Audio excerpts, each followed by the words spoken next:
live with the Daily Geeky Pastimes Podcast, episode 15.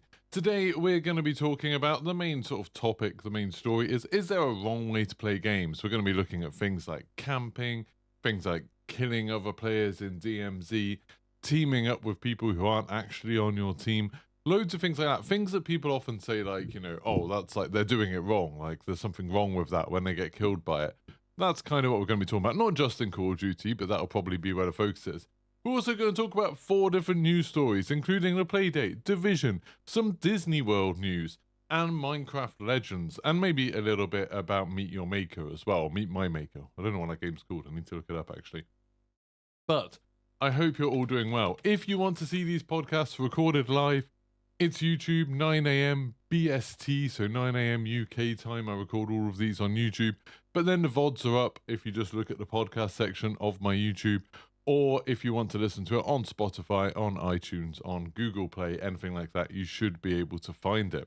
But let's get started. So the first thing I wanted to talk about, and the first thing before I forget, is really Meet Your Maker. So this is a game that I streamed a little bit of last night over on Twitch. Good morning, Stephen. I streamed Meet Your Maker on Twitch, and for people who don't know, it's a PC indie game. I think it's only on PC. It might be on consoles as well. I don't know, actually.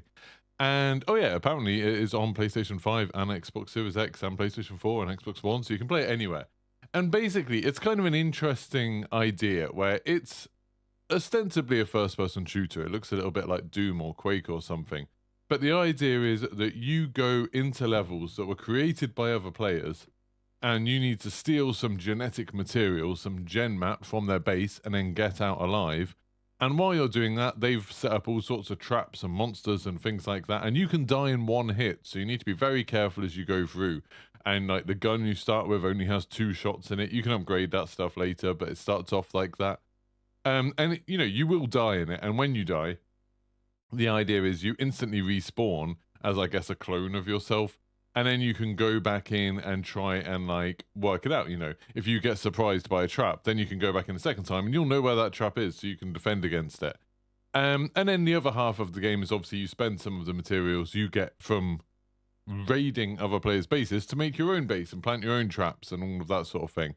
And there's a lot of rules about it. About there has to be a clear path that goes to where the genetic material is. A little robot walks that path so it can kind of show you how to get there, the most direct route to get there. Loads of different things like that.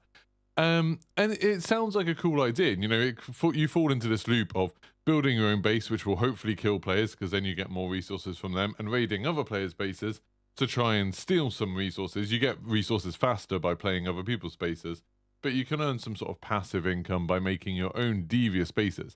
And if you make it too hard, you'll get bumped up the difficulty rankings. I think that's how it works. So maybe less people will play it. So you want it to be kind of doable so people vote for it and say it's fun. But then you also want it to kill players at least once or twice, because then you get some resources from them. Now, it sounds like a cool game. That sounds like a lot of fun to me, and I thought it sounded fun. I even watched a Eurogame video, and when I was watching the Eurogamer stream where Ian Higton played it, he was a little bit hesitant to say that he really enjoyed it. He was a little bit hesitant to be like, oh yeah, this is a really good game. And I see why when I played it, that although it's a very cool idea, it runs into the same problem a lot of kind of games that rely on user-generated content do. So if you're making a game where the idea is that a lot of the content, normally the levels, but it could be anything, are made by players, you've got 2 options. Either you make it complicated so the players can make amazing things, so like Dreams or something like that, or Halo's Forge, but then very few players end up really engaging with it, and they're, it's very difficult for them to make something high quality. A lot of people will try it and bounce off because it's too complex. It takes too much time to make. And you end up with that kind of problem of there not being enough content and people not wanting to engage with that entire side of your game. But you do end up with some amazing and innovative things, like in Dreams and like in Halo Forge. Or you go the other route and you make something very, very simple. So something where it just relies on blocks. And this is kind of the path that Meet Your Maker's done. And I think a lot of like map editors in the past have done this, like the Far Cry 3. But I think like a lot of people don't realize that Far Cry 3 had a map editor that let you make multiplayer maps, but it did. Games like that, or I want to say Little Big Planet, but actually Little Big Planet was kind of complicated as well. but where the game, it's very, very simple what you can create. And that means it's very easy for anyone to have a go at it, very easy for anyone to try and make something that other people will enjoy. But the stuff they make all ends up being kind of similar. And that's kind of what happens with Meet Your Maker, that when you're playing other people's maps, they sort of fall into kind of, I would say, 3 main types. So you get the ones where it's just a mess and they obviously had no idea what they were doing. So normally there's just a million enemies spawned everywhere, but you can just grapple all the way to the end objective, then grapple all the way back without getting hit. And last night I definitely played a couple of those. Or they make ones where it's a long, complicated path and there are just a ton of traps designed to sort of like slowly weigh you down, hoping that one of them will catch you out, which that's the vast majority of them. It's just a very, very long path. And then you finally get a type where people have really tried to make like different environments that look kind of cool and have some ingenious different like encounters, different trap rooms and stuff like that. And they're rarer and they're maybe a bit more engaging. The problem, I think, other than the fact that you end up with all of these really repetitive levels, is that there's one route that works for each type. So if it's a big open mess type level, you just go straight for the objective and get back. Normally, they haven't really accounted for you being able to do that. They haven't protected against it because they didn't think of it. So you can just break the level by doing that. If it's either of the other 2 types, so either just like the long corridors with loads of traps, or the really clever, like intricately designed thing, the only real way to play the game is to inch along that path, checking every single surface for a trap. Now, occasionally players do come up with really inventive things where it's like, okay, there's a trap here and there's 2 enemies here. How are you going to deal with that? Like, how are you going to take them out when you've only got 2 shots with your gun? And that's kind of a bit more interesting. But generally, you're just inching along, trying to make sure you're not taken by surprise, trying to look for the warning signs of a trap that's about to go off. You get like a little red flash on the screen, or you hear a noise or something like that. Trying to work out where the enemies are. And then sometimes it's, you know, testing it, just going in again and again and again until you manage to get all the way through. Or other times it's just you can go in, you can do it first time, you just need to be very slow. And that leads to not very interesting gameplay. You know, you look at the things that it's obviously inspired by, like Doom and Quake, and a big part of what makes those games fun is the momentum. Like, I used to play Quake, especially Quake 1 when I was a kid, as I would start off playing it almost as a horror game of like sneaking around the levels and trying to be like, you know, work out what's in each room and then work out a plan of how I'm going to take on everything. Then as you get more confident in the game, and as I got older, I guess, I realized that that game is much more meant to be played of like you just blitzing through the levels and trying to kill absolutely everything, and you can complete levels really fast. And they've always encouraged that. You know, the ID games always had like a par time of how quick you're meant to be able to do these levels. And so it was always like, you know, oh, you took 20 minutes to do this level, we can do this in 50 seconds. And it's like, oh, really? And you start eventually building up skills to be able to blitz through them. And Doom 2016 really lent into that of like constant momentum, constantly keeping on going, like just a like cacophony of gore and guns and explosions, and it's just awesome. And Meet Your Maker isn't that. It's much more methodical. It's much slower. It sort of forces you to play much slower. And that means it gets quite boring because you're doing the same thing for so much of the time. People often talk, when they're talking about game design, about the idea of the, what is it, like the 30-second gameplay loop. First time I heard about it was Cliff Bleszinski talking about Gears of War. And he was saying about like the key for what made Gears of War good was that they focused on making that 30 seconds of gameplay fun. Like at any given time, you've got like a 30-second loop of something that, you know, generally in Gears of War is like, okay, you've got a set of enemies, you get into cover, you work out what's going on with them, and then you try and shoot some of them from a long way away. As you slowly move up, then you use the chainsaw to finish them off. And then occasionally there's like 1 or 2 enemies that are really strong and you have to, you know, use a grenade to kill them or something like that. And if you get that right and they, you know, add things to make that more interesting. So in Gears of War, they added like the active reload system and they added different enemy types that sometimes changed it up a little bit. If you get that right, you can essentially make a whole game where you're just doing that over and over again. And that's what, you know, Gears of War is mostly just that. I think Halo, maybe they were talking about a similar thing. Maybe it was actually talking about Halo in the first place. Who knows? But, you know, Halo, even from the very first level, essentially you're getting into fights where it's like, okay, there's grunts, there's jackals with their little shields, and there's elites who are a bit stronger, a bit more dangerous. And it's like every time you get in a fight, it's like, okay, you'll throw a couple of grenades, try and get a couple of sticks, and then you'll take out some of the stronger enemies first. Usually that makes the other smaller enemies panic, and then you mop them up, and then you gather whatever items you can from it. And it's kind of that constant gameplay loop is actually really fun. It's actually really engaging because you need to think about like the different types of weapons you have, the different types of enemies, the environment you're in, all of that kind of stuff. But essentially you're doing the same 30 seconds over and over again. In Meet Your Maker, I don't think the designers have done that. I don't think the designers have thought about that, because every 30 seconds in Meet Your Maker is pretty much you creeping along a corridor and checking the walls for traps. And that's basically it. And occasionally there's a little bit of excitement. Occasionally you'll get to a room that's really cleverly thought out and you've got a bit of puzzle solving to do. But generally you're just checking for traps. And that makes that 30 seconds really boring. And that means that you're probably not going to want to stick with the game for very long. At least that's how I feel about it anyway. And it's one of those games where the idea of it is so good. I feel like it's got a lot of good reviews based on the idea of it, you know, based on the potential of it, that everyone can see like, oh, but people could make some amazing things in this, and it could be really fun to make your own things and blah, blah, blah. And it's like, but the reality of it when you play it isn't actually that great, or I don't think it's that great anyway. But some people might like it. You know, like I said, it's got an interesting idea at heart. It's got very positive reviews on Steam, although there are, when you look at the reviews, a lot of the positive reviews are people who have spent a little bit less time on it. And then a lot of the negative reviews, people who have spent a bit more time on it. That's not entirely true, but a lot of them, you know, there's positive reviews with like, I'm just looking now, 3.7 hours played, 14 hours played. The negative reviews with 20 hours played, 34 hours played. You know, and like there are some positive ones with a lot of longer time on it. Like there's someone there with 70 hours, someone with 65 hours. But I think the pacing is the thing that kills it for me. The pacing is the thing that just makes it feel very, very slow. So not really for me. I think I'm going to be deleting it. I'm probably not going to be going back to that game. But speaking of pacing and games, I mean, actually a game that I probably will return back to, Minecraft Legends came out yesterday.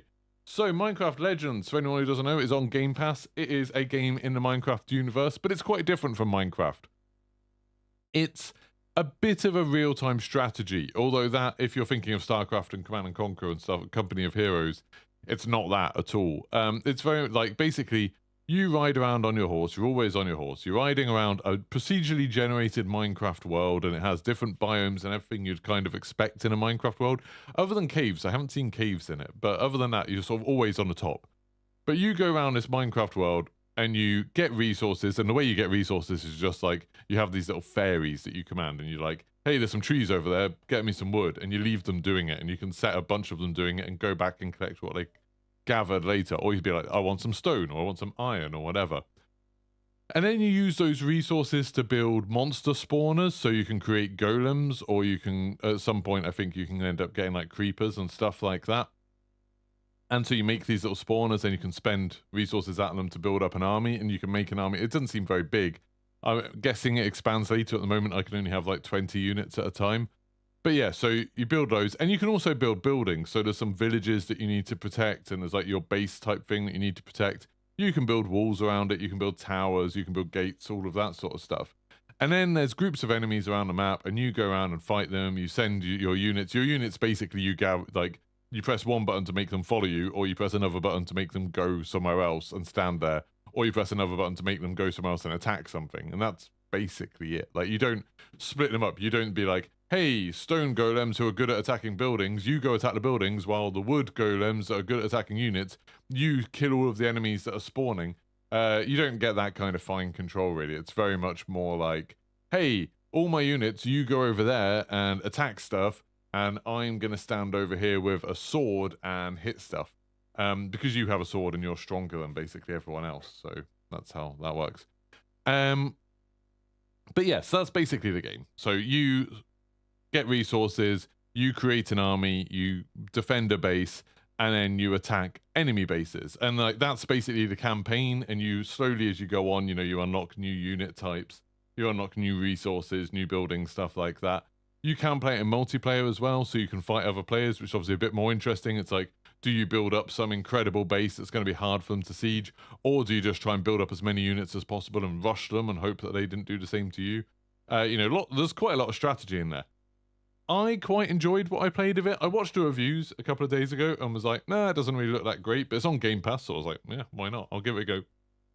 I played it for like an hour and a half last night.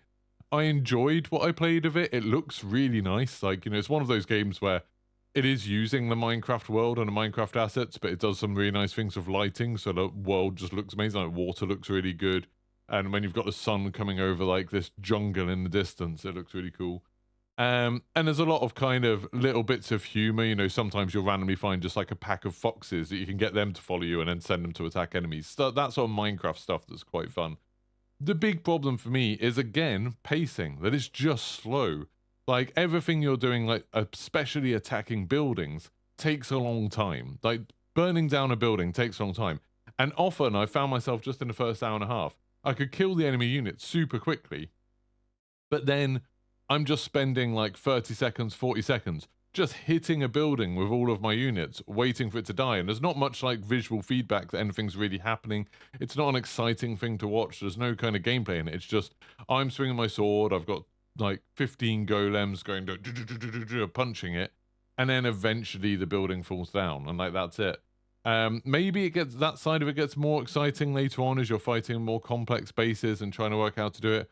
But it definitely feels a bit kind of slow at the moment, in a way that, if you've got into real-time strategy games before, like I was a big fan of Command & Conquer up until I didn't really like Generals and then the games that came after that, or StarCraft. One of the joys of StarCraft is if you make the right kind of unit composition, when you do get to the enemy base, you can clear out an enemy base in seconds. You can just like plow through stuff.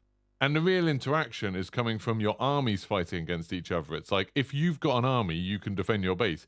As soon as your army's defeated, the game's basically over. Because I think in the early days of Command & Conquer, people realized that the whole thing of, like, chasing around the map, looking for buildings to destroy and taking ages to destroy buildings wasn't a huge amount of fun. But the armies fighting, that's the good bit.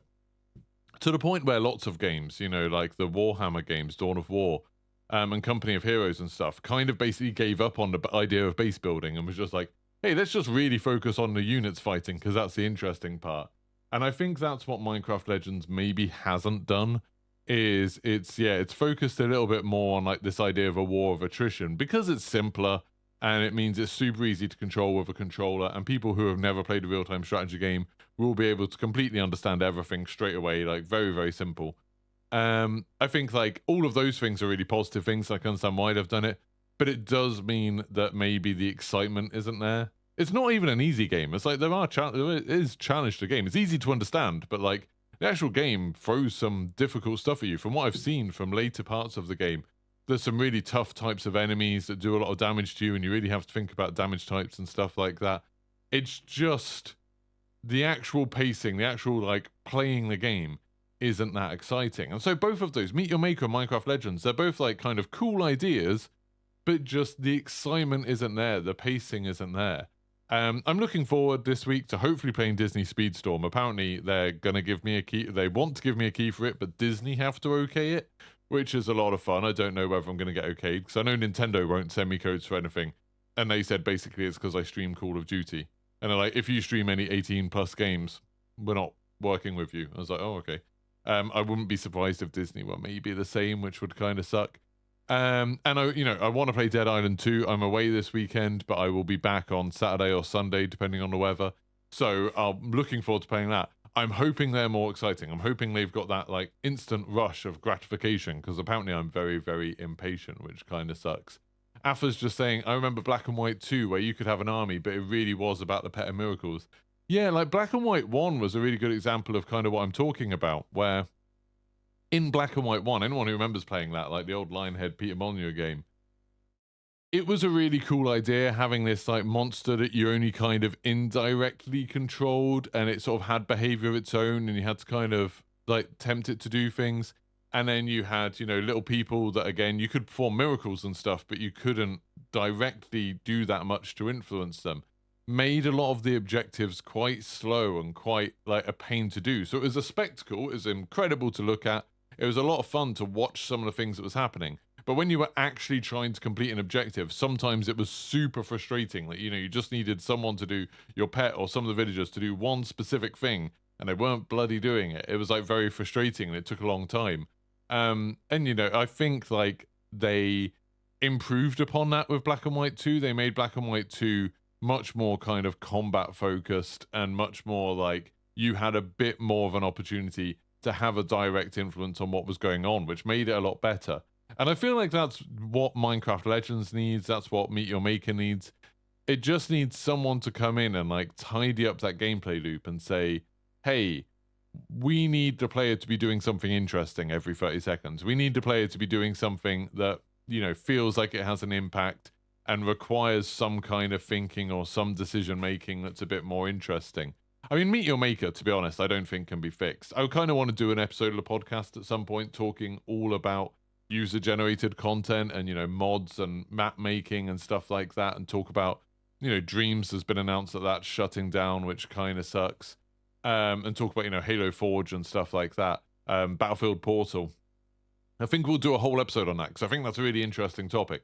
But I genuinely think it's pretty limited from the get-go for lots of different reasons. And in Meet Your Maker, it's just too simple for it to work. But if they make it more complicated, that introduces more problems. So that kind of sucks. Afa said that kind of game now with progress in AI could be really interesting. Yeah, it could be awesome. If you can tell a game, you know, do something like the DALL-E thing, you know, where it makes a picture based on you doing a prompt. Imagine a game where you're like, hey, I want a level where it's like a castle surrounded by lava, and I want in the middle of it there to be a giant turtle that attacks you, you know, like Mario style. Then like, it'd be interesting to see what an AI can create. That'd be really cool. Hey, Too Nice. How's it going? Thank you for stopping by the podcast. Yeah, and one other interesting thing on Meet Your Maker, just before I move on too much from that, was I saw one of the Steam reviews, and they were saying about one of the big changes that it needs. And this is something that I was shocked it didn't have. When you make a level, you don't need to complete it in order to upload it. So you can make a level with a set of traps and enemies that's essentially impossible to get past, and the game doesn't care. So, and that's something that like seems like an easy fix, that you need to complete it yourself before you can do it. And then people will start doing those interesting things of leaving back doors to make it easier for themselves, like they did with Mario Maker.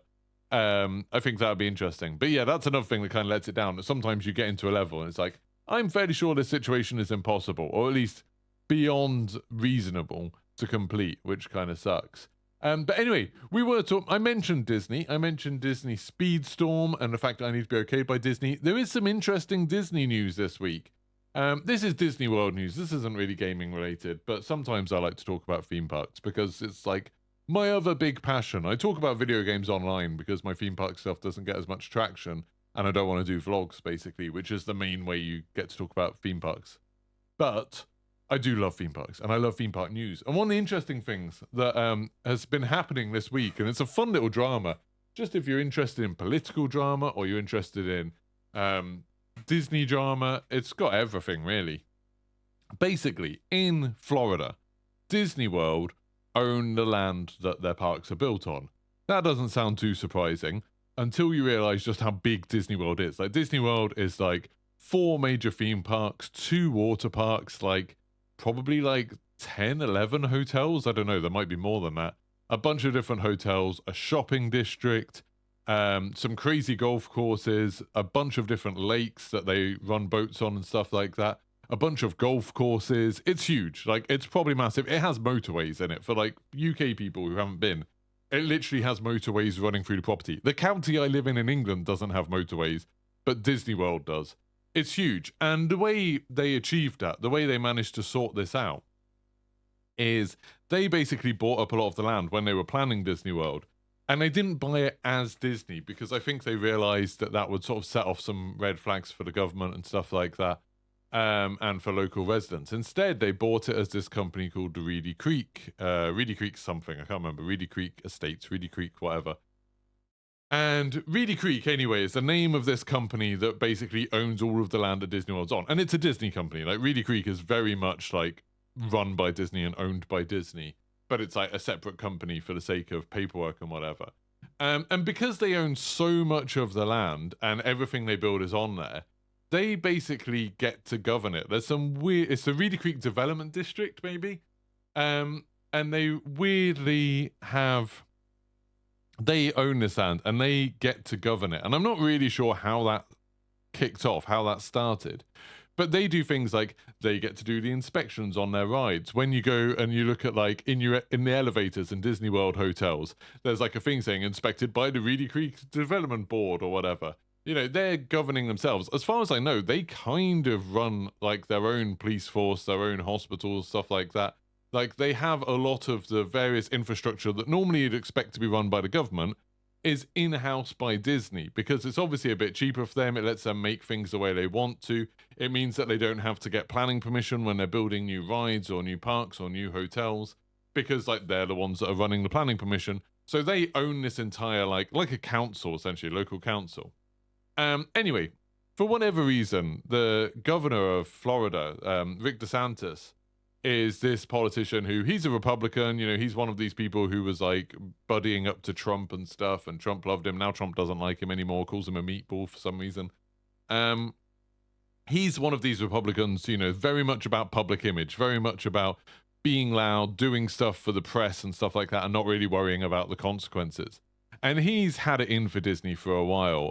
Him and his cronies have decided to label Disney as like this sort of woke company that's taking over Florida, or Orlando at least, and, you know, like making your kids gay and that sort of stuff, which obviously is, you know, it's a ridiculous premise in the first place.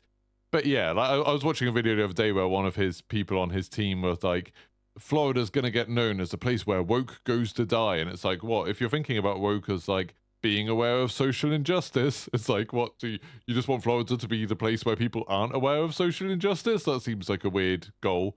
But anyway, they don't like Disney. And I can kind of understand it from a state perspective of maybe wanting a bit more control over what Disney does, maybe limiting some of the stuff Disney does. Like, you know, Disney doesn't pay its crew enough. Like, people have talked about the living conditions for some of the cast members. You know, maybe Disney, I don't know what their situation is with tax. Like, do they pay a suitable amount of tax? Like lots of things like that I can imagine the government wants more control over. Although it is a little bit weird that the Republicans are going after them. And as far as I know about American politics, the Republicans are like, you know, they want small government. They don't want the government to be able to meddle in the affairs of private businesses. But they very much want to meddle in the affairs of Disney. Like, oh boy, do they want to. Or at least DeSantis does.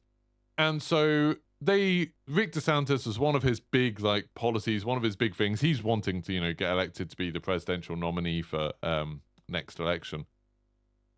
One of his big things was like, he's going to take control of the Reedy Creek Development District back from Disney, put it back in the hands of the government, you know, in the hands of the people and all that, which sounds a bit like socialism, which I'm sure he would very much hate. Anyway, so he decided to do this thing where it's like going to force Disney to hand over control of Reedy Creek to the government.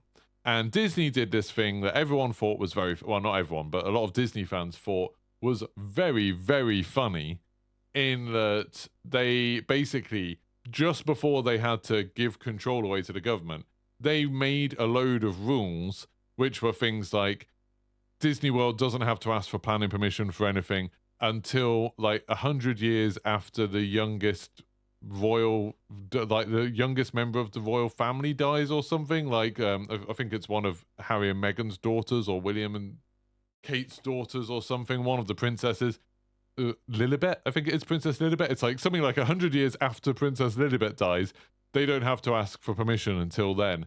And a bunch of other stuff, basically saying that they can do what they want and they have all of the same power they did before, even though the government technically is in control of Reedy Creek.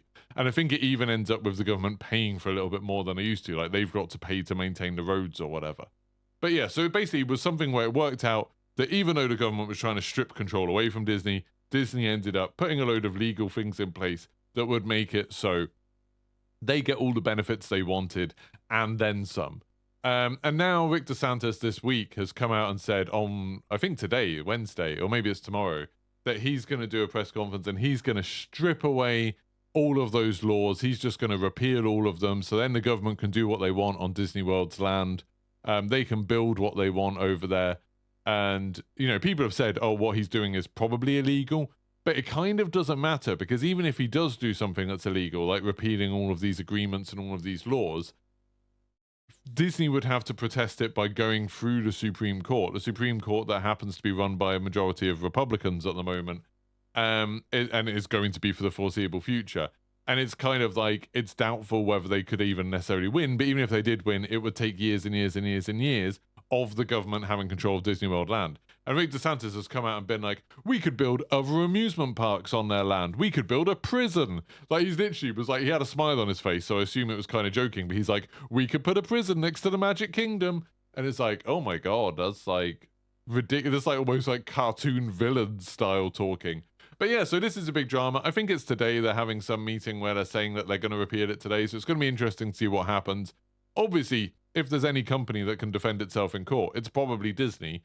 But it's going to be interesting to see what happens. I think Disney's plan, and I was watching a video about this yesterday, Disney's plan is probably just to say, hey, we just need to outlast Rick DeSantis. Like, Rick DeSantis is not going to be governor of Florida for very long because, you know, he's going to go for his presidential campaign and stuff like that. So he's probably going to resign from his post at some point.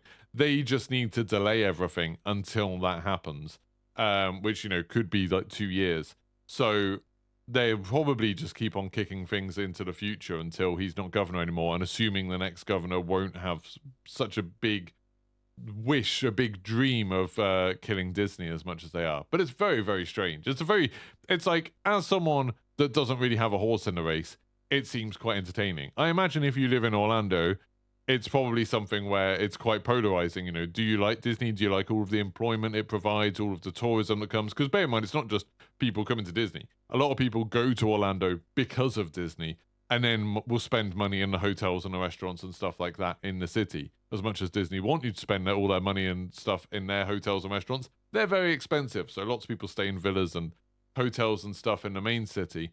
And it's also, you know, but then there's going to be like both sides of it. Like, maybe some people in Orlando want Disney to back off a little bit, want Disney to be controlled a bit more, want the wages at Disney to go up, want the safety inspections at Disney to go up, or whatever.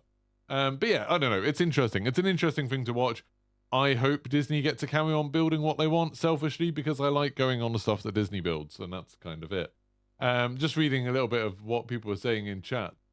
Disney World is seceding from Florida and the USA. That's the news stories you're waiting for. Yeah, Disney World to announce themselves as an independent nation. They are the Disney nation. They'll call themselves properly Disneyland. Yeah, that'd be interesting if Disney World did that, but then Disneyland is still in Anaheim. Very strange, because Disneyland has a very different relationship with like the Anaheim government and the California government. Obviously, California government being Democrat, it's a different thing in the first place. But also, Disney spent so much money on Anaheim and making Anaheim maybe, you know, a more affluent area. It's kind of interesting. It's an interesting situation, anyway. Tunai said, I would also like to go to Disneyland, but unfortunately there's none in Germany. But Germany has some of the best theme parks in the world. You're incredibly lucky with theme parks in Germany. You've got Phantasialand, which I would argue is one of the best theme parks in the world. You've got Europa Park, which is pretty incredible and has some amazing hotels. You've got Movie Park Germany, which is a fun park. It's not necessarily the best park ever, but it's a lot of fun. You've got Heidi Park, which is the best of the Merlin parks, and I really enjoyed it. We went last year and had a really good time there. You've got Hansa Park, which admittedly is more for kids, but it's got a couple of cool roller coasters and a really nice restaurant. There's probably a bunch of other German parks that I've forgotten about that I haven't included. Oh, Holiday World, that's, you know, it's not the best, but it's got one big roller coaster, Expedition GeForce, that's really cool. You've got a lot of good theme parks in Germany. I wouldn't feel too bad. Just having Phantasialand and Europa Park by themselves, like, that's pretty amazing. Like, they're really, really cool. 25 years after the last descendant of King Charles. I think they specifically said Lilibeth. I think it's specifically Princess Lilibeth. Metan, that it's listed on it. I don't think they can say the last descendant, otherwise that would go on too long. I think it's Lilibeth, but I'm not sure.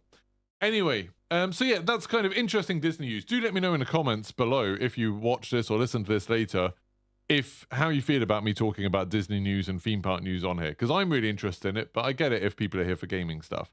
So, talking about gaming, there's 2 more news stories I want to talk about of gaming. The first one is The Division. The Division has a live stream this week. which is going to be talking about the past, the present, and the future of the Division. And obviously, the idea of them talking about the future of the Division is super interesting. So this is going to happen tomorrow. They've said it's, I don't know if they've said what time it is, but they're doing it on a stream. Oh, there we go. It is, it says 11 a.m. Pacific time, 8 p.m. European time. Oh, well, it says Central European Standard Time. I guess that's it, or summertime. So I guess it's like 7 o'clock in the UK, probably. But yeah, so they're going to talk about the Division 2, the roadmap and everything. They're going to do a preview for the Division Heartland, which is their new extraction shooter thing set in the Division universe. That sounds really cool. And the Division Resurgence, which I think that's the phone thing. I'm not sure. But yeah, I don't know. It's exciting. I'm mostly excited to hear about Division Heartland. I'm interested to find out about what that really is. I haven't seen much about it. I'm hoping that they'll be like, hey, there's going to be a beta this time. I think there's lots of people that have been enjoying DMZ and enjoying like the idea of an extraction shooter that's maybe not as hardcore as Tarkov is, for example. And the Division sort of in my mind, the Division was the first proper extraction shooter. And so I'm curious to see where they go with Heartland and see like how that goes in general. I'm really excited for it. I like a lot of Ubisoft games. I'm a bit of a Ubisoft fanboy. But yeah, so that's really interesting. Also, I'd kind of love it if they announced Division 3, but I kind of feel like Heartland might be their next big thing, so that'll be that. Then the final news story that I want to talk today is the Playdate, and this is something that hasn't really been on my radar that much. I know lots of people are excited about it, but for anyone who doesn't know, the Playdate is a little, very simple console. It's got some interesting little input things. Like it's got a crank on the side that you can use in games. It's got a couple of buttons. It's a little bit like a sort of mini Game Boy type thing. Like the Game Boy Micro, if anyone remembers that. It's that kind of thing. And they brought it out either late last year or earlier this year. It was crowdfunded and all that sort of thing. And the idea behind it is really interesting. The idea of the game delivery for it is interesting. So essentially, you buy one of these things and you get like a subscription. And I think it's every week you get a new game. And the games are really simple. Like a lot of games are like very, very basic sort of thing that you'll play for an hour and then forget about. But you get one every week. So it's like, you know, that's the idea of it being a play date. It's like, okay, Tuesday, 6 o'clock, you're going to load up your play date. It will have downloaded whatever the new game is and you check it out and have a go with it. You can talk about it online with other people that have a play date. You know, talk about your best scores and stuff like that. Kind of taking the idea of the, you know, the water cooler TV shows, the things where like Lost and stuff like that, where every week there's an episode and people like all come on to talk about it and get together and it forms these little communities. You know, that happened with Game of Thrones, it happened with Lost, it happened with Breaking Bad. It's a cool thing. It's a cool social thing if you can create it. If you can engineer people to do this, to talk about something every week, it sort of builds hype and stuff. And I think it's a really cool model. I think it's a really interesting model. I've been very open for a long while about how I would like more games to try subscription models. I would love... Hey, Medargo, thank you very much for the $8. Thank you very much, Medargo. That's super kind of you.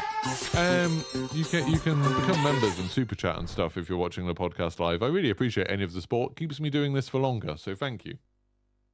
But yeah, I really like the idea of subscription. I wish Call of Duty would go into a subscription model of like, you know, we're paying every month and then we don't have to worry about microtransactions. We don't have to worry about anything like that. Everything else is included in the gameplay. So you complete challenges to get skins and stuff and they can make all of the cool skins they're making now, but just give them to you as gameplay rewards because everyone's paying a subscription. I think that would be awesome. I would really enjoy that. And yeah, Playdate's taking that kind of idea, but with new games every week, which I think is interesting. Even if the games aren't that interesting, it doesn't matter that much. Because the whole point is getting you into a routine, giving you something new constantly, like some sort of new content, and not something that you're necessarily going to spend hours of your life on. You know, it's not a big time commitment. If with you buy the Playdate and then you don't play 2 of the games for 2 weeks, you know, you don't touch it for 2 weeks, but then you do load up. Now you've got 3 games to play. That's exciting. It's not like they go away or anything like that. I think it's a super cool model, very, very interesting. And yeah, the news was that they've sold twice as many units as expected. So lots of people predicted this thing would fail, that they wouldn't find an audience, but they've sold like 54,000 units of it, which for a small company is huge. Like that's really good. And they said, you know, like I think a lot of people are now looking at this as being like, maybe subscription gaming's the way. You look at like how many other subscriptions are. Oh my God, this chair's so squeaky. If anyone wants to, super chat and become members and stuff, maybe I'll start a fund to buy myself a nice chair. Because this chair was like 30 quid and it's showing it now. I've had it for like a year and it's so squeaky. Or, I'll just use Madago's money to buy a can of WD-40 and try and work out which part of it's squeaking. Although I think it's plastic squeaking rather than metal, so I don't know if WD-40 helps with that. Any advice in the comments on how to stop plastic from squeaking, please let me know. Maybe I just need to lose weight, to be honest. Anyway, if you look at, people get meals in subscriptions with like HelloFresh and Gusto and things like that. People get their TV in a subscription with Netflix and Amazon Prime and Hulu and HBO and Apple and all of those sorts of things. People already get games with a subscription with Game Pass and PlayStation Premium Plus, whatever it's called. Speaking of which, Riders Republic was just added to it. Make sure you download it, support that game because it's amazing. Games have always done subscriptions with like World of Warcraft and stuff. Not always, but for a long while. Even like cars have subscriptions now. You buy a new BMW and you get some of the services with a subscription. I think people are used to paying a monthly fee for the things they do. And I think that's like when the stuff that you're getting is less of a product and more of a service, I think that's a really good thing. Rather than buying a thing and then once you've paid for it and you have that thing for as long as it lasts. Like the idea of, hey, I'm going to spend this month and I want to play this game or I want to enjoy this TV show or I want to watch this film or whatever. And I'm going to pay some of my money from this month towards that. I quite like that model because I think it encourages people to give you reasons to come back, give you reasons to keep subscribing. And they don't necessarily need to waste your time like they do with microtransactions and all of that stuff. So I think it's a good model. I would like to see more companies try it. I think like with gaming at the moment, there's still a lot of pushback for some reason from lots of parts of the community, mostly because people have been used to getting stuff for free. People have been used to free-to-play games. People have been used to free-to-play games for a while. And now if you take that away and you say, hey, that game you used to play for free, we want you to pay £10 a month to play it now. A lot of people see that as a bad thing. Kind of understandably so, that they've gone from paying nothing to paying £10 a month and getting what they might see as the same thing. But in my mind, if you also, with that £10 subscription, you're then eliminating microtransactions and all of the different ways microtransactions mess with gameplay, and you're eliminating the need for them to keep you playing for as long as possible to stop you playing other stuff. If all the company has to do is give you a reason to come back at least once a month to play their game, I think there's a lot of positives that could come out of that. Obviously, there could also be the whole FOMO thing of like, oh, you need to play this month, otherwise, you need to pay us this month, otherwise you're going to miss out on this, and everyone else will have it and you won't. Like, that's probably the big danger. But other than that, I think that's probably the worst side of it. Other than that, I think there's a lot of positives. Imagine if with Call of Duty, imagine all of that stuff that's in the store, all of that stuff that's in the Battle Pass, all of that stuff, all of the stupid grinds they make people do that take forever. All of that was got rid of, and it was much more like, hey, you can play Warzone, and if you do these like cool challenges, like, hey, can you pull off a 400-meter headshot snipe? Do that, you get this awesome operator skin. And they don't care because you've already paid for it. And you don't care because as far as you're concerned, you're paying for the game. I just think that's awesome. I think that's very cool. But I don't know. Maybe it wouldn't work. Just reading a little bit more of the chat. It's a workaround to perpetuity since you have laws that cap perpetuity. Oh, yeah. Morning, Hunter's House. Hello, Washington. How's it going? Hello to India. Manipur. Never been to India. Affa said refurbished Herman Miller Aeron. Yeah, I mean, Herman Miller chairs are still expensive, though. When you say they can be affordable, there's a difference between affordable and, like, reasonable. Like, maybe in theory I could afford a Herman Miller chair, even a refurbished one or whatever. But I'm not sure if I want to spend £200 on a chair. Seems a lot. I don't get back pain, at least, because I do tend to, like, keep working on trying to sit up a bit straighter, because I've found myself slouching a lot, when I'm sitting here. But, yeah, I should get a nice chair. It's one of those things that's, like, one of the blessings of being a creator that's very annoying, but also very much a first world problem, and I understand that. That because companies sometimes send me stuff for free, it's made me reluctant to buy things in case I get sent them for free. So there's been a couple of times where I've bought a game or I've bought a piece of hardware And then a company's been like, hey, do you want our version of that for free? Or do you want that same game for free? And I've been like, oh, I just wasted a bunch of money. That's really annoying. And you can't like get a refund because you're like, hey, I bought this, but now I don't need it because it's free, especially after you've been using it. So like my microphone and my Go XLR and everything, that's like 400 quid's worth of hardware that's now sitting on a shelf because I don't use it. I probably could sell the Go XLR, actually. I sort of keep it as a backup in case anything terrible happens with the Wave XLR. I figure it's always good to have a backup of basically all tech. Like I've got, thanks to Fogger, actually, who I think was in chat earlier, I have a spare motherboard, I have a spare CPU, I have a spare graphics card, I have a lot of spare stuff. I've got a spare camera, I've got a spare microphone, I've got a spare interface. I've got spare keyboards and mice, so if something went wrong, I wouldn't have to wait for a new thing to come. I could just like keep going. So that would probably be a good thing. Probably. Secret Labs is potentially an option. Secret Labs chairs are super expensive. But if Secret Labs, this is what I'm talking about. Secret Labs, I know, have sometimes given creators chairs. And it's like, I've reached out to them a long time ago. Maybe I'll reach out to them again sometime. I don't want to spend £200 or £300 on a chair and then find out that I could have probably got one for free. I nearly did that with my desk. Like my desk is like 500 quid, I think this desk is. I've got a standing desk, you know, it goes up and down. So when I'm streaming, I sit down. When I'm editing, I stand up. And like I was looking at buying these desks, and then I just happened to get an email from a company that makes them being like, hey, would you be up for doing a sponsored video? We'll send you a free desk. And I was like, yes, I would. Like, what? That's amazing. And so they sent me a free desk. So I got a free standing desk, which is amazing. So yeah, that sort of thing. I don't want to spend hundreds of pounds I can't afford. You know, I don't make I make like below minimum wage doing this. But because I get nearly every game I play for free and I get a bunch of hardware for free, it probably kind of balances out. A lot of the money that I would spend if I had another job, I don't have to spend because I have this job, if that makes sense. So I probably get by okay because of that, assuming that I was going to be someone that spent a lot of money on tech and stuff. Anyway, that's a stupid first world problem. Do giveaways for games? What do you mean do giveaways for games? How would that help my situation? Do giveaways for games. Oh, what you mean giving away the spare games? You can't, if someone sends you a game code, you can't give it away. That is not allowed. That is not okay. Like, so if I buy a game, like say I want to buy Disney Speedstorm because I really want to stream it today, but I can't buy it because they've said that they can probably send me a code.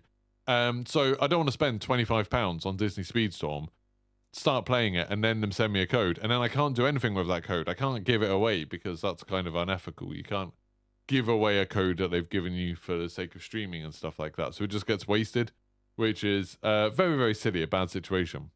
Anyway, finally, this is getting into a ramble. So let's talk about the main thing I wanted to talk about today, and that's, is there a wrong way to play games? God, this chair's so squeaky. Is there a wrong way to play games? So this is something I was thinking about. I was watching some streamers play DMZ. I think it was Westy and Stod. And they were joking about how, you know, they don't often kill players in DMZ, but when they do kill players, they talk about, you know, they have people in chat or people in their comments or whatever complaining at them. And it's something that I've been very lucky about. I've seen lots and lots of streamers talk about this. That when they kill players in DMZ, apparently they get loads of people in their comments saying like, oh, you're ruining the game, you shouldn't kill players, you shouldn't fight players, you shouldn't do PvP and stuff like that. Weirdly, I never get complaints about that, considering how bloodthirsty me and Flynn is. I mean, particularly Flynn, really. Like, Flynn's always going after people. But we will often go into DMZ, and if we see a player, we will chase them down and try and kill them because it's fun. Like, that's it. We will just do it because it's fun. Not even necessarily because we need anything from them. We just enjoy the fight. And I never get the complaints. I don't think I've literally ever had someone telling us off for killing someone. We did the other day, me and Flynn were playing, and we killed someone who, when we started shooting them, he was like, solo, solo! As if we shouldn't kill him because he's solo. I mean, we were just a duo. I don't know. We should have just shouted duo back at him. But we killed him anyway. And then I felt a little bit bad because I was like, we could have just let him go. We could have just let him go past. Maybe he was no threat to us. I mean, or maybe he would have just got to a better vantage point and then killed us and taken our stuff. Who knows? But anyway, we killed him. And then he shouted a load of stuff, a load of racist abuse at us. So I was like, oh, I'm glad we killed him because he was a racist. So I'm glad he's dead now. But at the moment, I was like, God, are we doing something wrong by fighting him? And I think it's a really interesting mindset of, can you play games wrong? Like, can you do something in a game that is like unethical? That's like a bad thing to do. So think about, like, you know, lots of people say camping in games is wrong. Like, if you play Warzone, one way to play Warzone would be to drop into the game, land somewhere center circle, and then just try to stay center circle for the entire game. Try to stay in the gas. You're very likely to end up in the top 10, top 20. If you're just keeping to yourself, maybe using a few mines and stuff like that, setting up a room. If anyone comes into that room, you kill them, take their stuff, set up again, doing that sort of thing. And that's, you know, that's camping. That's something that people very readily label as camping. But what's wrong with doing that? I can understand, you know, lots of people say, oh, well, it's boring. And it's like, well, yeah, it might be boring to you. And I think it'd be quite boring to me. But if it's not boring to them, why do you care how much enjoyment they're having? Do you really play Warzone very much, worrying about whether the other people are enjoying themselves correctly? Maybe that is how they have fun. Maybe when they're playing the game, they're distracted. They've got a TV on in the background or something. Maybe they're on their phone a lot of the time, and that's just how they play Call of Duty. To me, that's perfectly viable. And that's a perfectly valid way to play the game, is for them to camp and try to survive to the end in that way, and then hope that they get lucky and get the win by, you know, other people taking each other out and dying in the gas or whatever. That's perfectly valid. And like, I think the game designers probably agree with that, because the game gives you a bunch of tools for camping. You know, you have trophy systems, you have claymores, you have bouncing betties, all of that sort of stuff. And then it also gives you a load of tools to help you get around campers. So, you know, you have UAVs, you have heartbeat sensors, you have drill charges now. You have lots of different methods like flashbang stuns and stuff to try and deal with campers. You can use bullet penetration. Like, you can literally shoot through nearly every wall in bloody Warzone, it feels like. I kind of see it as like, camping's fine. It's like, I'm sure it can be frustrating if you get killed by a camper, but it can also get frustrating when you get killed by literally anything else. You know, I personally don't care about campers. I don't mind them. I don't tend to get killed by campers very much. They tend to be quite easy people to beat, so I don't mind them being in the game so much. I personally have a much bigger problem with people who are like drop-shotting and bunny hopping and quick-scoping and all of that sort of stuff. In Warzone 1, it seemed much worse to me. But in Call of Duty in general, has always been a thing, you know, slide cancelling and drop-shotting, bunny hopping. All of these things, all of these sort of movement things that people now apparently like glorify as like, yeah, this is the skill gap, this is the movement thing. And somehow camping isn't a skill gap. Even if you get killed by a camper, that's not a skill gap. They're not better than you. That's, you know, they're playing it wrong. But if you're literally using glitches in the game, things that don't make any sense, things that are just a weird quirk, whether it's a glitch or whether it's just a weird exploit, I feel like quick scoping has always been just a sort of broken glitch. The idea that you're using a sniper rifle because it's incredibly powerful, and you're using auto aim, so as soon as you tap that aim button and fire, you get a kill without really having to like do that much. To me, that's very frustrating. To me, like, that's a very annoying way to get killed, and it seems to me like it's taking advantage of a glitch in the game. Same with slide cancelling. Bunny hopping and drop shotting is more just taking advantage of the fact that it is a video game, and it's got some very gamey things like jumping up and down and diving onto the floor. Doesn't really affect you. Like, in real life, you wouldn't really want to be jumping up and down to a big heavy gun, and you'd be very slow and your aim would be all over the place. Or like diving onto the floor, you wouldn't be able to immediately aim as soon as you hit the floor or while you're flying through the air. But obviously Call of Duty isn't realistic. It is a video game, so maybe those things are valid. I just find them annoying. I find them personally way more annoying than camping. So it's like, I don't know where I stand on this. Like, is there a correct way to play and a wrong way to play? I think most people could agree that cheating is wrong. You know, like, you want to draw a line somewhere. You want to be like, if you're doing something like, say, obviously using hacks and stuff like that as a cheat, but even stuff like glitching into a wall, like, that was a big problem in Warzone 2 at the beginning. There were lots of places on the map where people could glitch through the map or hide in a wall, and then they could shoot you and you couldn't shoot them. That's obviously a problem. That's something that definitely shouldn't be done. That's not, if you play the game that way, even though the game technically lets you do it, I don't think that's okay. But then what about when you do get stuff like slide cancelling, where again, it's not something that was intended, it's not something that the game was built around, but it's something that the game does let you do. Is that like an exploit? Is that a cheat? Like, you've got to decide for yourself where this arbitrary line is. And then you've got the side like going much more towards the kind of camping side of things. What about the things that are maybe kind of more socially awkward? Like, I think camping is fine. I think camping's a very neutral thing to do personally.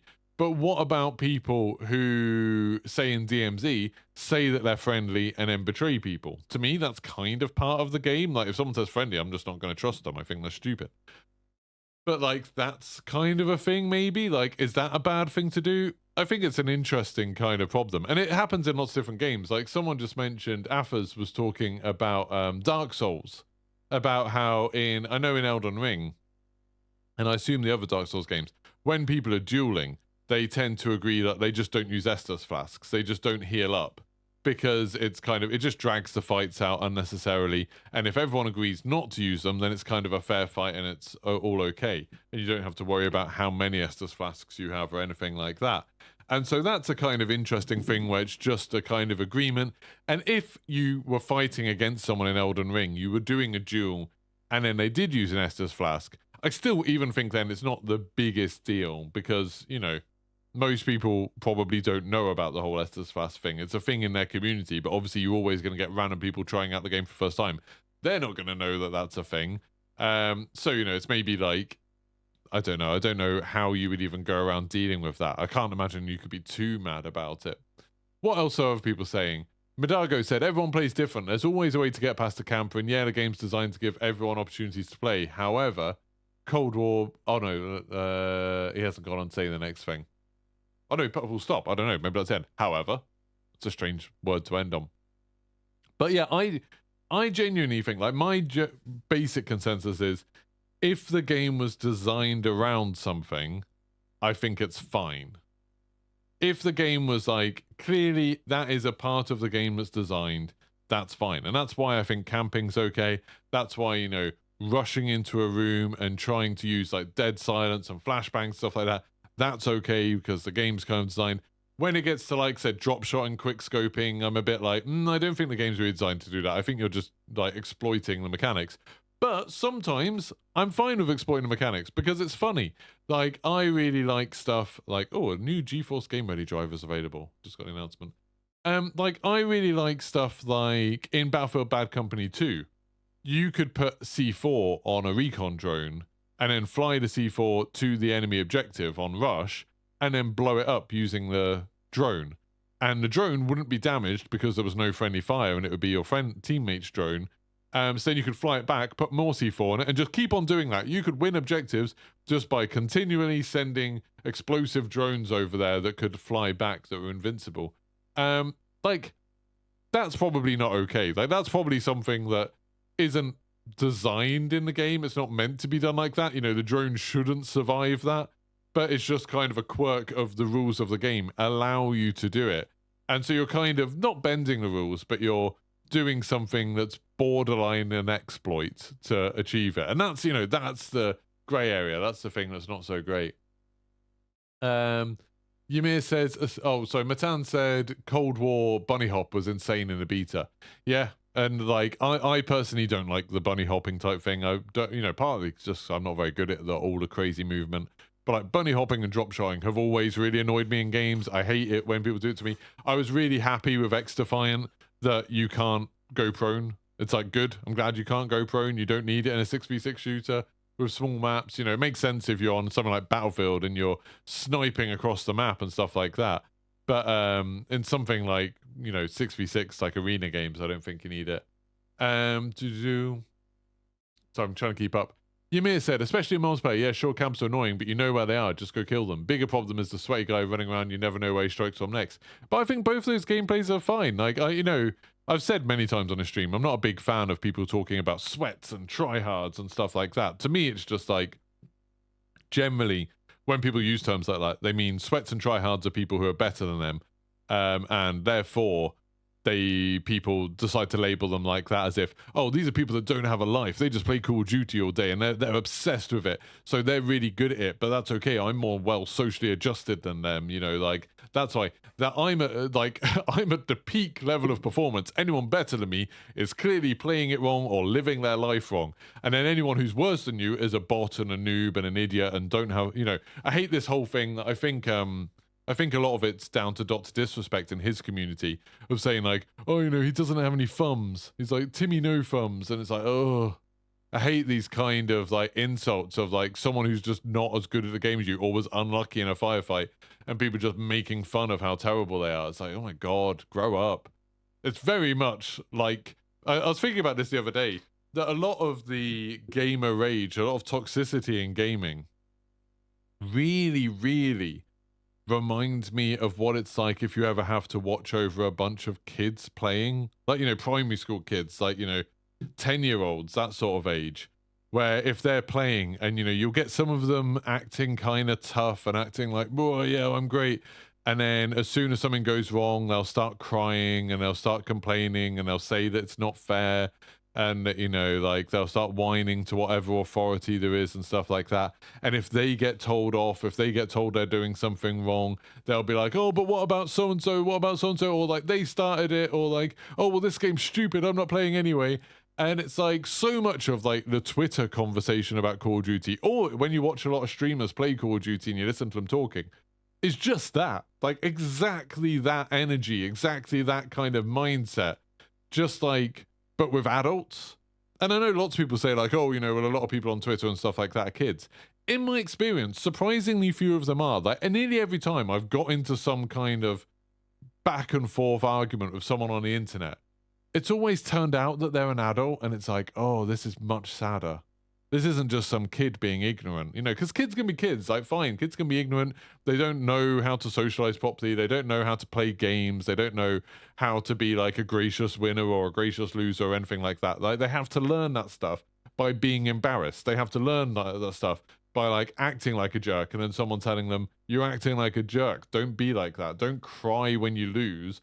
Don't like gloat when you win. Just, you know, shake their hand and be like, well done. Say GG.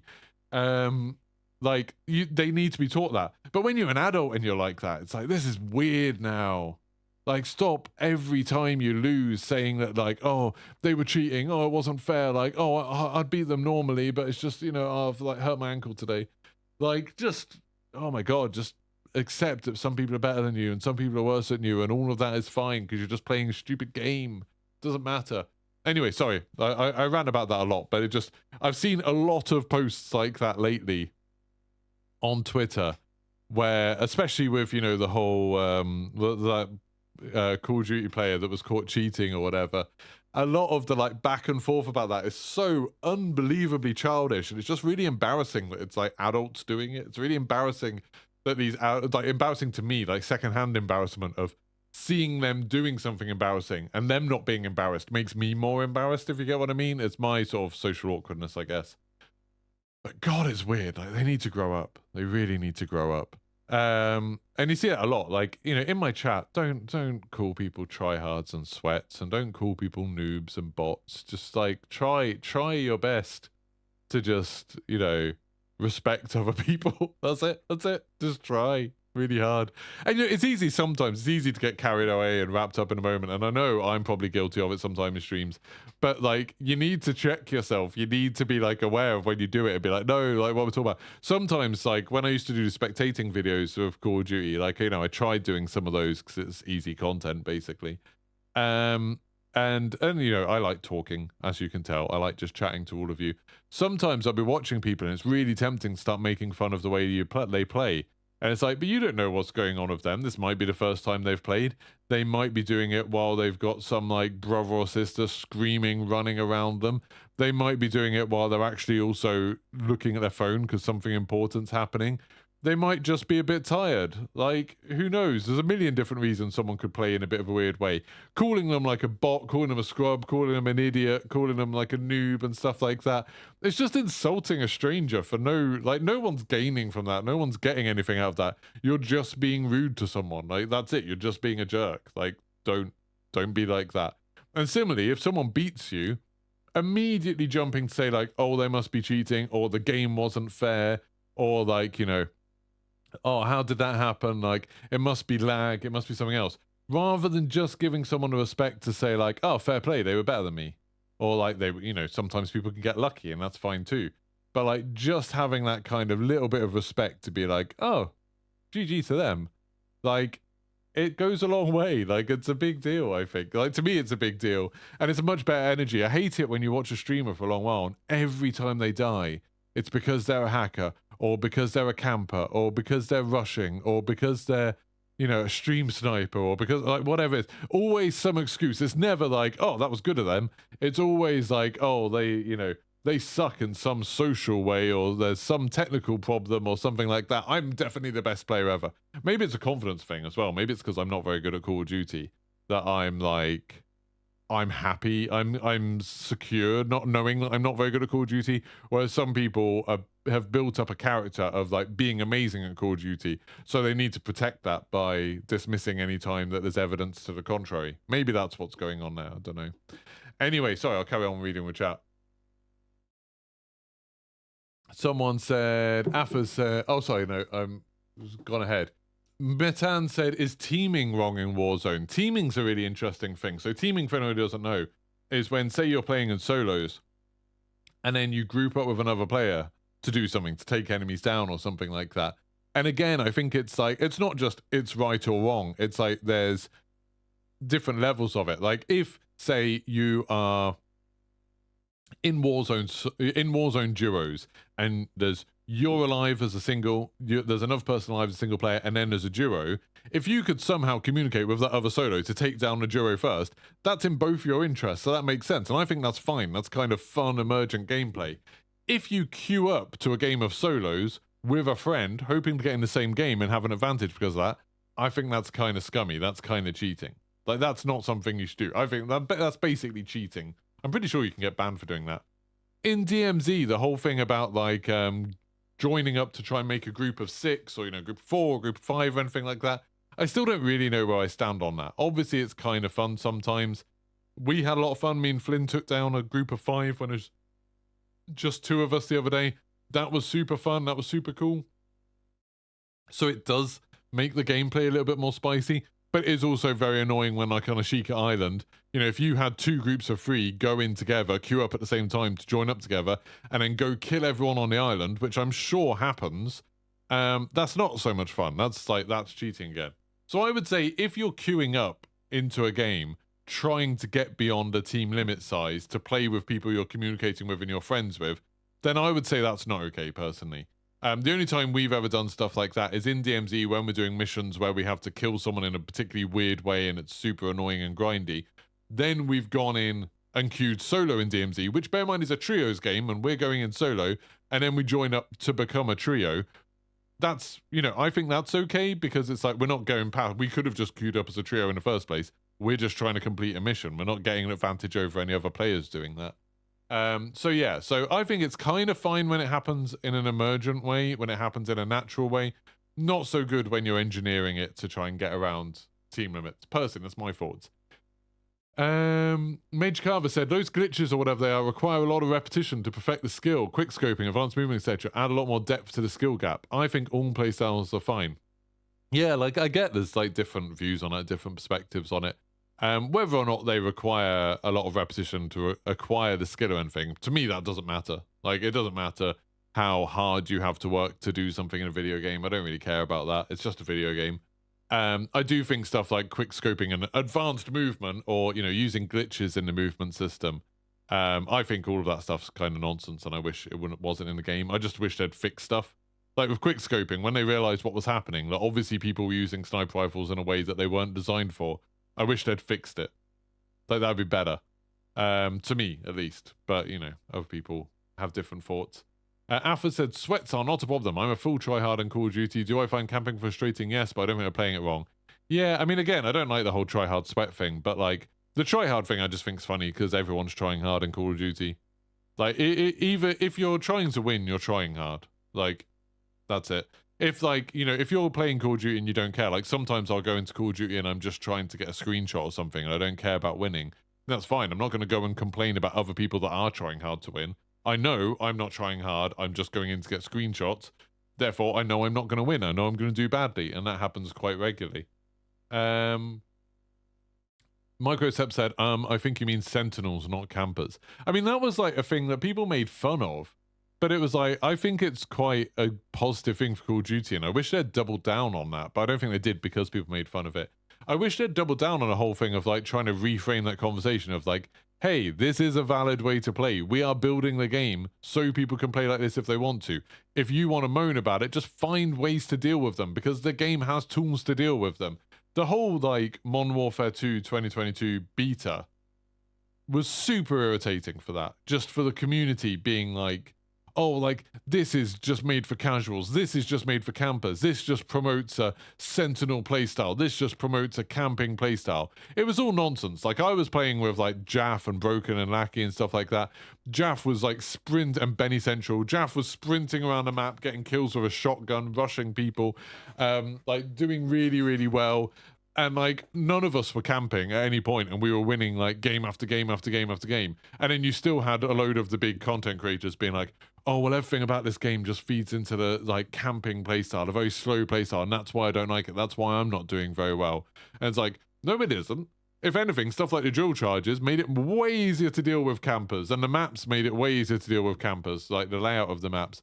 It was just kind of, I don't know, it was this nonsense thing where people just weren't doing as well at the game as they used to, or they didn't like some of the changes, and they decided to make it out of like, they didn't want to say they just didn't like it. They wanted to try and make out like, oh, it's bad for the game because it's, you know, better for casuals, and we're not casuals, so it's not good for us. It's like, oh, this is gross. That's why, again, I think reframing the language is quite important. I think it was good that they tried to change the campers thing into Sentinel, but then people just made fun of it. That's why I keep, rather than talking about casuals, keep talking about normal gamers, because that's really what you mean. When people say, oh, it's just good for casual gamers, you mean it's good for normal gamers. It's good for most people. Like, normal people playing the game, it's good for. That's a positive thing. Saying it's good for casuals makes it sound like a negative thing, but it's good for normal people is a positive thing. Not being good for the freaks who play Call of Duty for 10 hours a day, that was how they should reframe, rather than being like, oh, we want things that are good for the hardcore, you know, the grinders, stuff like that. You mean the freaks that play 10 hours a day? Right, okay, good, got it. Like, language is important. Speaking as someone who was an English language teacher for 13 years, language is important. Right, sorry, I've fallen a long way behind and we've run out of time. I'm still going to read up a load of these things.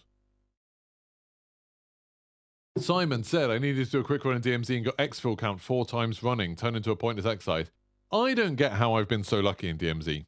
I feel like I've seen exfil campers maybe less than 4 times in all the time I've played DMZ. And speaking of someone, in Season 1 completed every single mission. Season 2, we completed at least all of the story missions. We've skipped a few of the boring, grindy missions. And then Season 3, we've done the redacted missions, all of them except for one, which doesn't have anything to do with exfilling. I've just hardly ever seen an exfil camper. I've seen people who, near the end of the game, are near an exfil, because that's where they're going to be. And the game does a big thing of sending a flare-up when you call an exfil to tell everyone else, hey, there's people here who probably have good stuff because they're exfilling, you should come kill them. Like, it's designed around making people fight at the exfil. The idea of people just like sitting at the exfil waiting for people to come to it and then being set up to take them down. We've done it for one of the sniper missions in Season 1. And actually, no, the sniper mission and the LMG mission. We did it twice. And it wasn't very effective because most of the time you end up spending 25 minutes in a game sitting there looking at an exfil where no one's there. It's like not a very effective way to play the game. It's not a fun thing. So when people say like they have it happening again and again and again and again, I'm not sure whether that's like a region thing and it just doesn't happen in Europe very much. I've got no idea. But it just, I mean, you can see all of the VODs, like all of the VODs are on my channel. You can see all of the streams, that it just doesn't happen to us. I think some people have this thing of like, they call in the exfil, the flare goes up, especially on Ashika Island, and then they're like, oh, well then someone came and killed us. They must be an exfil camper. And it's really, if you see someone exfilling on Ashika Island, you can probably get to that exfil before the helicopter comes, wherever you are. Because the island's so small, and then kill them. But like perspective's a weird thing because obviously there's no spectating or anything like that. So you can't see whether those enemies hang around after they kill you at the exfil, whether they're exfilling themselves, where they were just before they killed you, were they on the other side of the map and then they came over to you, were they just, nearby and doing their own missions and then they saw that someone was exfilling. I just, in my own experience, which is a lot of experience with DMZ, exfil camping just isn't really a thing. Same as with Modern Warfare 2 2022, the beta. Camping wasn't really that much of a thing. I hardly ever saw anyone camping. I saw someone taking up a good position, and then I'd kill them, and then they wouldn't go back there. I think I saw maybe one team where I thought they were very much camping. They were all just constantly going back to the same locations. I heard the other day, I was doing ranked the other day, and someone was accusing us of camping when we were playing Hardpoint. And it's like, but you have to defend, or maybe it was like Control, the one where you got the two objectives, and it was like, but we're defending, like you have to defend, and they were like, oh, you're defending, blah, blah, blah. And like making fun of it as if that's a bad thing to do, to hold a position when you're meant to defend an objective. It's like, this is literally the game, and they lost spectacularly. They lost like 6-0 or something. It's like, maybe you making fun of people defending is why you're losing so badly, because you're not defending. It just struck me as very, very odd. That was that day when we won like 7 ranked games in a row. That was a good one. Mage Carver said, I personally don't enjoy this year's Call of Duty because of the bland map styles. Also feel aim assist has reached a very broken state to where the skill gap is very low. Just my preference. Yeah, I mean, I agree with the maps. I think the maps in this year's Call of Duty are bad. I think the remade maps are bad. I think the maps we've got, there's not really any maps that I think are really, maybe that market one. That, what's it called? Mercado das Almas or something like that. I quite like that map. And the hotel map's alright actually as well. The Greenberg Hotel or whatever it's called. But most of the other maps I don't really like in this Call of Duty. And there's not many maps, which really annoys me. The gunfight maps are quite good, but there's only 4 of them. But yeah, I do find the maps kind of bland. I think the aim assist thing is another one of these topics that personally, from my perspective, as someone that plays both on controller and keyboard and mouse, I play more on controller. I think the whole aim assist thing is ridiculous and overblown, and people share around these videos of like, oh my god, look at this, like the aim assist tracked his leg. And it's like, obviously that happens in like, a freakish 0.1% of the time in a firefight. The aim assist helps you in some weird way like that, and it does help. Most of the time, it doesn't work like that.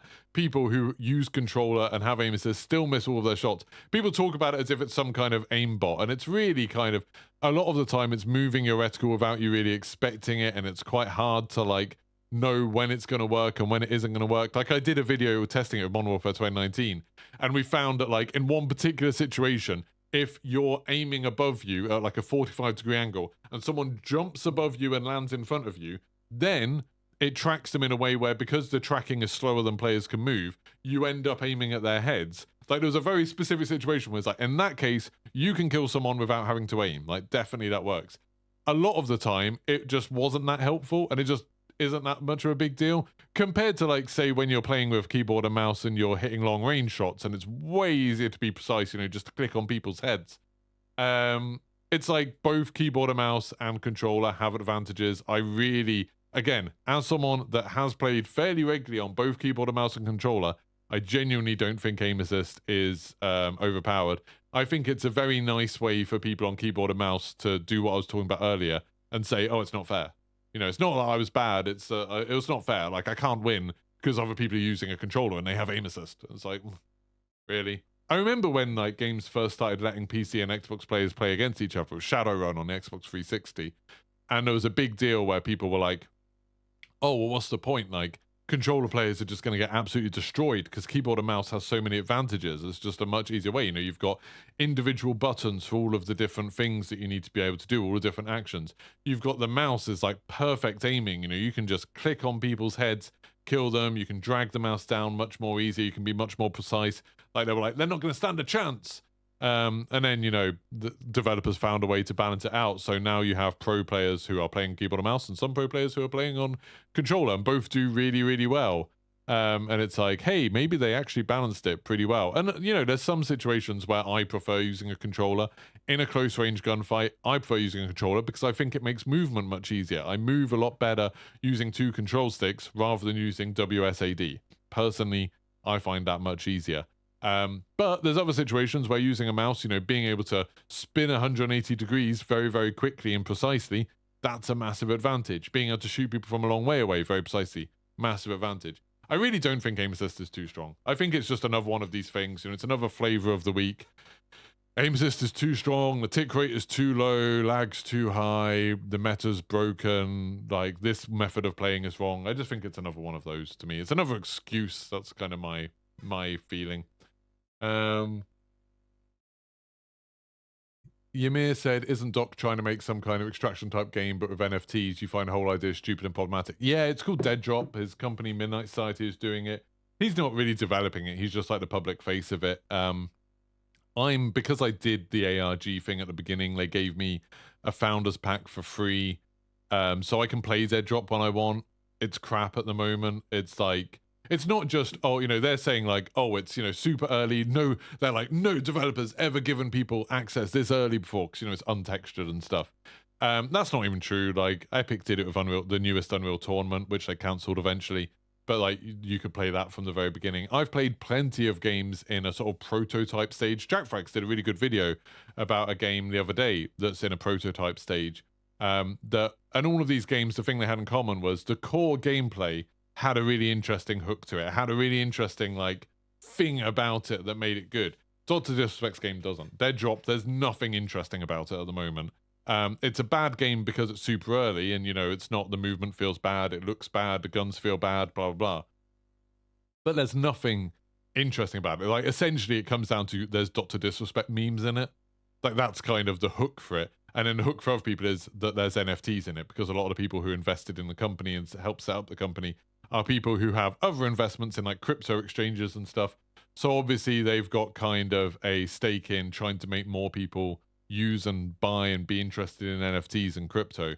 And so it's obvious that, like, that's what they're seeing as the hook, is like, hey, imagine if you loot something and it's worth $100,000. And it's like, yeah, also imagine if you lose something to a cheater that's worth $100,000. Good luck with that. But it's going to be bad. Metan said, I think it's human nature to make yourself the best at something. Even Latifi said he was the best driver of Hamilton running for his 8th world championship. Yeah, I mean, like I said, like, a lot of people say in their heads that, like, they're the best and they try to find ways to explain it. But Latifi isn't also saying every time Verstappen wins a thing, Latifi's not just saying, like, oh, well, he's cheating, it's not fair. Like, he didn't have a chance. He acknowledges that they're good drivers. Like, what? Like, people, when they're adults, realize that you can still be confident in your own abilities, but also acknowledge and respect other people. That's possible. That's fine. Affa said, we regularly disagree on the direction of COD's time, but not for a second do you think someone's fun is wrong or they're playing the wrong way. Unless they're cheating. And they're cheating. To be fair, you call a person a sweat as a compliment. It just doesn't sound very complimentary, does it, Flipper Kitten? It's like, you can say, oh, I mean it as a compliment, but it doesn't come across as a compliment. If someone says, like, oh, you're so sweaty, you're like, oh, you're such a tryhard, that sounds like an insult. The language is generally used as an insult. So that's how most people are going to understand it. Your intention doesn't really matter. What you're saying is what matters and how people perceive that, I would say.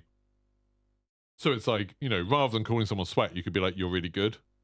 That's, then there's no ambiguity. They understand what you mean. You understand what you mean. Everyone's happy. Rather than using something that one person's going to see as an insult, and then you can be like, oh no, I meant in a nice way. I meant you're sweaty in a nice way. When I was playing Black on PC, Madago said, friends would be like, how do you stay so chill when you lose? To me, it's a game that's fun, never raged ever. Yeah, I mean, when I've started raging at games, I've just quit them. I stopped playing. I used to play Rainbow Six Siege all the time with Arrow and Name Gear. We played it a ton. And I just literally stopped playing because it was making me angry. Same with StarCraft 2. Used to play it a lot with Johnny, who I play with sometimes, 50 Foot Snail. We played a lot of ranked and stuff. As soon as it started making me angry, I just stopped playing the game. I was just like, okay, I'm not having fun with this anymore. Making me angry, I am stopping. It's just not worth it. Life's too short. Too much stress in my life as it is. Exactly. Someone said, I've lost it there. Benchmark boy. I don't really think it's that serious, to be honest. Just entertainment at the end of the day. Exactly. It's just a game. Who cares? It's just a game. That's it. Even like the cheating thing. I think like that's something that, you know, I keep coming back to this stupid, what's his name? Luke something. Nitro Luke cheating and Bad Boy Beeman and all of this sort of stuff. The only reason I've heard about any of that is because other people who I follow, I don't follow Nitro Luke, I don't follow Bad Boy Beeman, but other people who I do follow keep on bringing them up and keep on talking about it and talking about, you know, what an outrage it is and how disgusting it is. And like, you get people being like, oh my God, how can you stand it that there's like streamers that are cheating and stuff? And it's like, it doesn't affect me. I've got no idea who they are. They're not in my games. I don't care. Like, yes, cheating is wrong. But like the fact that one person who I've never heard of was caught cheating doesn't affect me in any way. It's just a video game. They did something bad. I hope they get banned. Fine. Like, it's weird that there's like this like thing where it seems to wrap up the entire community, and it's like, who cares? Like, who cares about these other people? It just seems bizarre to me. Texas says, I was quite cross at a guy that killed you with a grenade launcher in DMZ and you're at peace with your choice. I still think the grenade launcher is funny, and I think the grenade launcher is quite well balanced because it's hard to get. It's quite hard to use. You know, you can't use it at close range. And you can't use it at particularly long range. There's a very specific range it works. You don't get much ammo with it. I think the grenade launcher is quite well balanced and very funny. And it's hard to get. You can only get it by killing Velikan, which is quite a hard thing to do in the first place. You know, surviving that long in building 21, then extracting is not easy. In multiplayer, half the time when someone's camping, it's because the camo challenges. Everyone forgets that. Yeah, the camo challenges, I think the camo challenges should get in the bin, personally. That's another one of my controversial Call of Duty takes for another day. I think we could do without the camo challenges. They really... like, there's a way to do challenges in games that encourages people to try different things, encourages people to play in different ways. The way they do the camo challenges at the moment doesn't do that. The way they do camo challenges at the moment encourages people to play in really annoying ways and encourages people to play for hundreds of hours. I just think that's bad. I think that's bad because especially it's like a lot of kids get really involved in the camo challenges, whatever, you know, they love collecting stuff. That's what kids do. And like, they will happily ignore their homework, ignore spending time with their family, ignore socializing with their friends because it's more important to them that they get like Orion camo and spend like 1,000 hours in Call of Duty trying to get it. I don't know how long it actually takes. I'm sure it's not that long. But like, like, does it need to be that long? Obviously, it's, you know, but then the longer they're playing that game, they're not playing other games, they're more likely to spend money on it and stuff like that. But it's just, the camo challenges, I would very much like that whole system to be reinvented. But obviously, a portion of the community that for some reason have staked their whole personality on having the Orion camo would kick off, so it's probably not worth it changing them. But it's super weird. But then, sorry for anyone who's listening to this, and I keep pausing, it's because I'm drinking juice, and it's really nice. But then there's the weapon challenges, which encourage some playstyles, kill while mounted, long shots, etc. Yeah, I think there's ways to do it. I think, like with the DMZ challenges, I've always said, it should be like, get a long shot with an SMG, that's that camo done. You know, doing a thing once should be impressive. Doing something 500 times is less impressive, I think. Then at that point, it's just time. It's just tedious time. 3 squads in DMZ could be less of a problem for... sorry, 3+ squads for 1 3-man squads if you can't be rezzed if dead, if the squad is like 4+. That was the downside. That'd be kind of interesting, yeah? Yeah, if you can't res people and you've got more people. Right, skipping through these. Ymir, sometimes I really lose motivation in Modern Warfare 2 when I want to play objective game modes, Headquarters and Hardpoint, and then nobody plays the objectives from either time, you just find those games boring. Yeah, because people go into Headquarters and Hardpoint to do camo challenges rather than to play the game, because the camo challenges spoil the bloody game. I genuinely think for a lot of people, and me kind of included in this, the only time I play multiplayer is when I'm trying to grind some stupid challenge. And that's, I think multiplayer would be a lot more fun if I was playing multiplayer because I enjoyed playing multiplayer, rather than because, you know, I'm trying to bloody grind out a camo or unlock a gun or something. This is nonsense. It like artificially increases the player count without anyone having any bloody fun. Nitro Luke's the most famous Warzone streamer from your county, and you'd never heard of him either. Yeah, I literally never heard of him until last week. The Nitro guy claimed he had the Corona single-player games also. What's it do for you in single-player games? I know, I watched a video. He was saying something about it has better refresh rates or polling rates or less input lag or something like that. I don't know. I don't care. I honestly don't care. John Jono says, games are made for people to play and not for people to play and make money. Yeah, I don't like the NFT. I'm assuming that's talking about Dr. Sweat's game. I don't like the NFT stuff in games. After said, camo challenges have really got out of hand. One of the things Modern Warfare 2 did well was simplifying it. Vanguard was a peak of silliness. Yeah, I still just think, even the Modern Warfare 2 ones, like the whole get this many long shots of every gun and trying to get a bloody long shot with a Baz P is not fun. It just makes you play in a stupid way, and you have to do it. And it's not like you have to do it once. You have to do it like 25 times. It's like, Jesus Christ. If you can do it once, you can do it 25 times. At this point, you're just wasting my time now. And I hate games that waste your time like that. I hate games that are like, hey, prove to us you can do this thing. Like, okay, cool, that was an interesting challenge, working out how to do it. And it's like, now do it again, and again, and again, and again, and again, and again. It's like, then you're just wasting my time. Go away. Get in the bin. Well, a game for some is just a tool to earn a living, just like a drill or a saw for a carpenter. I guess. But not like when it's NFTs. A game for making a living is, I would say a drill or a saw lets you create something. So, you know, lets you create something that in theory is useful to society. I use games to try and create entertainment. That's kind of the goal of what I do. When it's like you're using a game as a tool to create an NFT, I think that's not so good, because you're not creating anything that's useful to society at all. You're just creating something that is like a gambling token that might help you to win some money at some point. That's weird. Modern Warfare 2 is first Call of Duty game you've got the last Mastery camo for, and you've been playing since COD 4. Modern Warfare 19's camo grind was so bad you didn't even bother with it. Yeah, I did it for the first time in... Oh, well, no, I did it in Black Ops 4 for multiplayer. And then, because we played loads of Black Ops, so we played loads of Blackout and stuff, so we did it. And then I did it for Zombies in Black Ops Cold War, and I hated both of them. Not I hated the games. I hated the games by the end of doing that. I hated the camo grind, and then you finally get the camo grind, the thing you've been waiting for bloody ages, and then you've got it, and it's like, yeah, it's all right. It's just a gun camo, innit? There's like a million other camos that you can look better. There's a million other camos that you can buy on a store. It's just a camo. It's like nothing much. And like when you start thinking, oh, you've now just spent like hundreds of hours doing something you didn't really enjoy, because it wasn't just playing the game. It was, you know, playing the game in stupid ways to do it.